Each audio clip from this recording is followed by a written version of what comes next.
PRASA officials say they are at the last stages of repairing the Mabopane railway lines, and the fraud and corruption cases against two senior officials at the Limpopo Department of Health have been postponed. Ambusisiwa Khadebe with the latest news update. Passenger Rail Agency of South Africa, PRASA officials say they are at the last stages of repairing the Mabopane railway lines destroyed by angry commuters in October. Commuters allegedly set coaches on fire at Kopanong station after complaining about trains being late.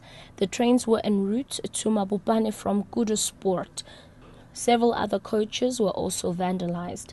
PRASA spokesperson Mosengwa Mofi says the lines will be functional by the end of this month and open to the public by early next year. Well, I think we are in the final stages of repairing the network.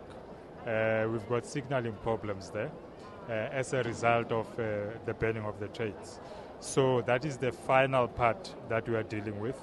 We'll be running the tests between now and the end of the year, hoping that we will reinstate the service from the 1st of January. Well, the overhead was affected, the tracks were affected, the signals were affected.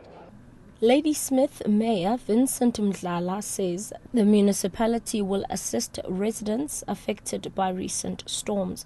This after the area was seriously hit by a hailstorm and heavy rains since the weekend, leaving some residents homeless. Mdlala says more resources will be made available later to those affected. I was on the roof, and after the hail, hundreds of tiles were broken. Stones were actually going through the ceiling, to the roof, and most of the windows in the house were shattered to pieces. The built-in cupboards were wet, the damages of approximately 60,000 rands. I would like to thank the community of Ladysmith for assisting the area that was hard hit. They opened a hardware to assist anybody needing any things to cover the roof. The local municipality opened shelters for people that were homeless.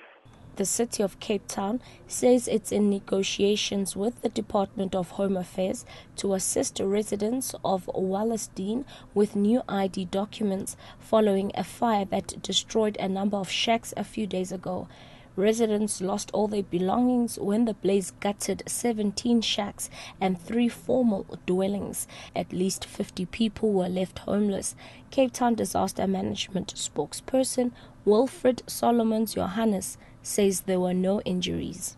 As part of the institutional arrangements, the Department of Home Affairs was notified regarding the incident, as it is required that the victims of fire must have some form of identity to access social security grants as a beneficiary. And lastly, the Polokwane Magistrates Court in Limpopo has postponed the fraud and corruption cases against 2 senior officials and 3 former employees at the Department of Health. The 5 made a brief appearance in court, and the case was postponed to the 18th of April next year for further police investigations. They allegedly defrauded the department of about 13 million rand at the Polokwane Provincial Hospital and Mankweng Nursing College.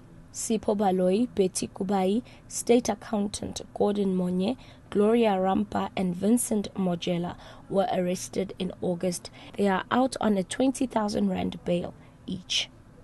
Catch the latest news on the hour on SABC radio stations and on NewsBreak Option 1.